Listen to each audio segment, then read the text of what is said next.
नमस्कार दोस्तों, आज हम ऐसी वनस्पति के बारे में बात करेंगे जिसके पीछे पूरी दुनिया पागल है। जी हाँ, ऐसा इसलिए बोला क्योंकि खुद अमेरिका भी इस वनस्पति के पेटेंट के पीछे भागती रही और उसे वो पेटेंट मिल भी गया। जिसके बाद हमारे हिंदुस्तान के कोकण में रहने वाले महान शास्त्रज्ञ डॉक्टर रघुनाथ माशेलकर जी ने उसे 14 महीने चले सोलो बैटल के बाद भारत वापस लाया। इस बैटल को हम आज हल्दी घाटी की लड़ाई इस नाम से जानते हैं, जिसके बारे में हम थोड़ी देर में ही चर्चा करेंगे। तो आज की वनस्पति है हल्दी, जो भारत में तकरीबन 5000 सालों से इस्तेमाल होती आई है।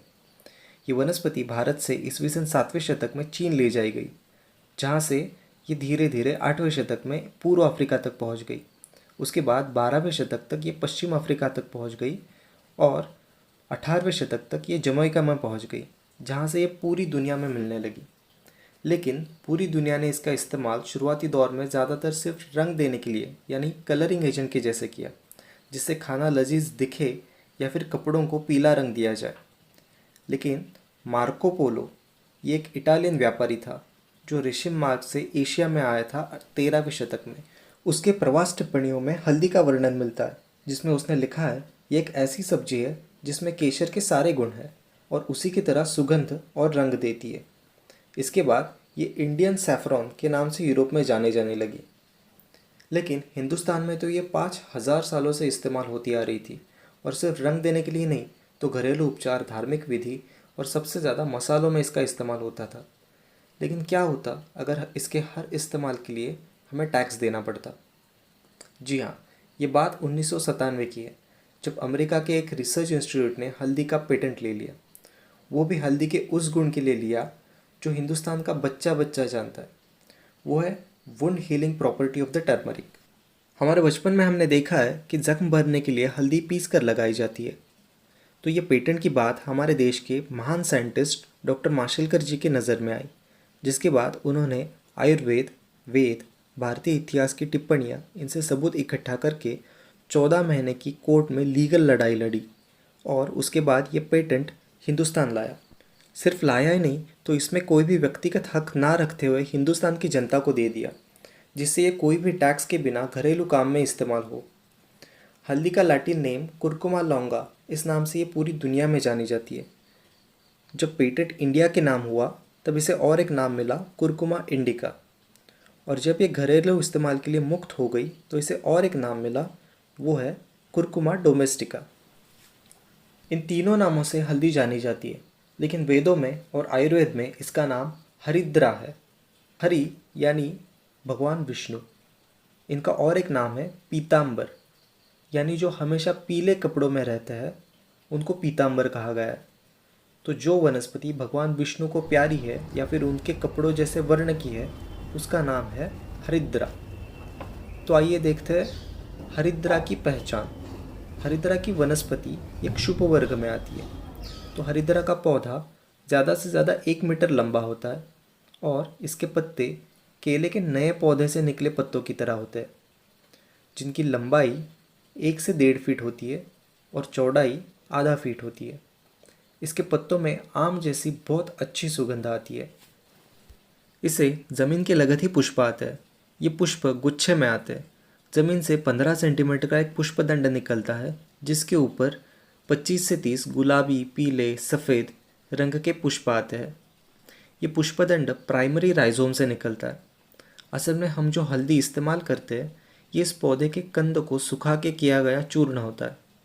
इस कंद को प्राइमरी राइजोम, सेकेंडरी राइजोम और टर्शियरी राइजोम आते हैं, जिसके सेकेंडरी और टर्शियरी राइजोम से चूर्ण बनता है और प्राइमरी राइजोम को एक बीज की तरह अगले साल नए कंद पाने के लिए बोया जाता है।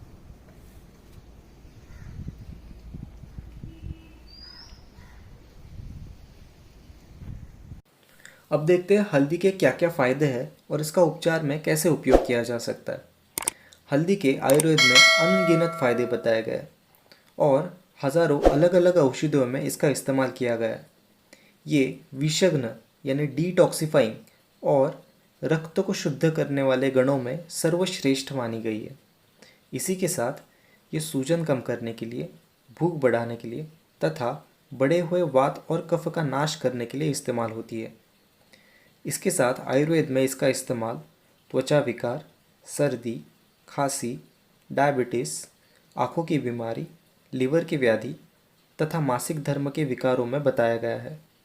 लेकिन आयुर्वेद के नज़रिए से उपचार करने के लिए वात पित्त कफ यानी त्रिदोष, सप्तधातु, मनुष्य प्रकृति और आयुर्वेद के सिद्धांतों का अच्छी तरह से ज्ञान होना ज़रूरी है। तो इस वीडियो में हम सिर्फ इसके घरेलू उपचार देखेंगे। घरेलू उपचार के लिए हमें बाज़ार में मिलने वाली हल्दी पाउडर की जगह अच्छा है कि सूखी हल्दी के कंद पीस कर उसका इस्तेमाल करें, क्योंकि वो ज़्यादा गुणकारी होते हैं। इस पीसी हुई हल्दी को अच्छे एयरटाइट कंटेनर में भर के रखें।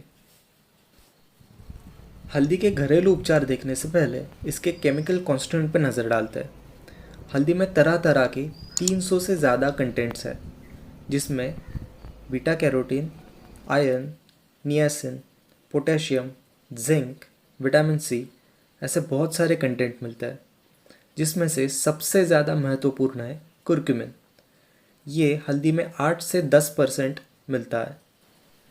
ये एक बहुत अच्छा एंटी इन्फ्लेमेटरी और एंटीऑक्सीडेंट मॉलिक्यूल है, जिसकी वजह से ये heart disease, Alzheimer's, cancer, liver cirrhosis, arthritis इन सब में आराम दे सकता है। इसी के साथ इसमें इक्लेप्टॉल और टुर्मेलॉल जैसे वोलेटाइल ऑयल्स रहते हैं, जिनकी मौजूदगी से ये एंटी माइक्रोबियल एक्टिविटी भी करता है। अब देखते हैं इसके घरेलू उपचार जो कोई भी आदमी बिना किसी दिक्कत के इस्तेमाल कर सकता है। अगर ज़्यादा बोलने से गला बैठ गया हो तो आधा चम्मच हल्दी, एक टुकड़ा गुड़ गर्म दूध के साथ लेने से गले को आराम मिलता है। दिन में या रात में बार बार पेशाब हो रही हो तो 5 ग्राम हल्दी चूर्ण, 5 ग्राम काले तिल, 10 ग्राम गुड़ इकट्ठा करके कूट कर छोटी छोटी गोलियां बना ले और सुबह शाम गर्म पानी के साथ ले, जिससे पेशाब कम होती है। लेकिन ये करने के साथ साथ अगर बहुत भूख लगना, प्यास लगना ऐसे लक्षण हो तो डायबिटीज़ की जांच करना भी आवश्यक है। आँखों की बीमारी जैसे आँखों की जलन, आँखों की सूजन, आँखों के इर्द गिर्द कालापन ऐसी लक्षणों में 1 चम्मच हल्दी 1 गिलास पानी में डालकर अच्छी तरह से उबालकर उसमें रुई या फिर सूती वस्त्र भिगोकर आँखों पे पट्टियाँ रखने से आराम मिल जाता है।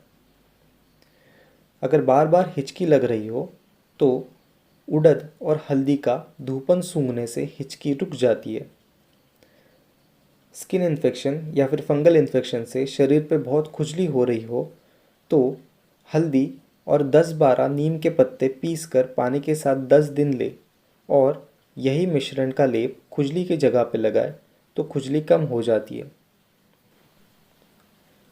सूखी हल्दी कूटकर मक्खन के साथ या फिर कुमारी के रस के साथ मिलाकर बवासीर पे लेप लगाने से सूजन कम हो जाती है और दर्द भी कम हो जाता है। लेकिन ऐसे लक्षणों में बहुत खून जा रहा हो तो वैद्य की सलाह लेना उचित है। अगर कहीं से गिरने से हाथ, पैर, घुटना, कोहनी इस पे सूजन आई हो तो तिल के तेल में हल्दी डालकर उसका लेप करें। हल्दी जंतुनाशक तथा जख्मों को जल्दी भरने के गुण की होने की वजह से छोटी जख्मों पर इसका लेप करना उचित है, लेकिन इसके लिए इस्तेमाल होने वाली हल्दी पूरी तरह से शुद्ध या फिर किसी भी प्रकार की मिट्टी या धूल मिश्रित ना हो या ज़्यादा देर तक खुली हवा में रखी ना हो। शिकेकाई के पाउडर के साथ हल्दी मिलाकर उसे पानी में डाल के उबाल कर उस पानी से अगर बाल धोए जाए तो बाल झड़ना कम हो जाता है। हल्दी और अजवाइन का चूर्ण भून कर छान ले। ये छाना हुआ चूर्ण एक अच्छा दंतमंजन का काम करता है। अगर ठंड लगकर बुखार आ रहा है तो हल्दी और काली मिर्च गर्म दूध में मिलाकर पीने से आराम मिलता है। दूध की मलाई और हल्दी इकट्ठा करके रात को चेहरे पर लगाने से और सुबह गर्म पानी से चेहरा साफ करने से स्किन का टोन सुधर जाता है। चंदन के साथ हल्दी घिसकर लगाए तो फुंसियाँ और काले दाग कम होते हैं। पेशाब से पीप जा रहा हो तो आंवले का रस, मध और हल्दी लेने से ये कम हो जाता है। डायबिटीज़ के मरीज़ अगर हर दिन खाने के बाद आधा आंवला हल्दी के साथ ले तो शुगर कंट्रोल करने में मदद होती है। अगर आपके पास हल्दी के घरेलू उपचार के बारे में कुछ और जानकारी है तो कमेंट सेक्शन में ज़रूर बताइए। हल्दी में और बहुत प्रकार आते हैं, जिसमें से 2 प्रकार उपचारों के लिए प्रचलित है। पहला है आम्र हरिद्रा और दूसरा काली हल्दी। अगर आप इनके बारे में जानकारी चाहते हैं तो इस चैनल को सब्सक्राइब कीजिए।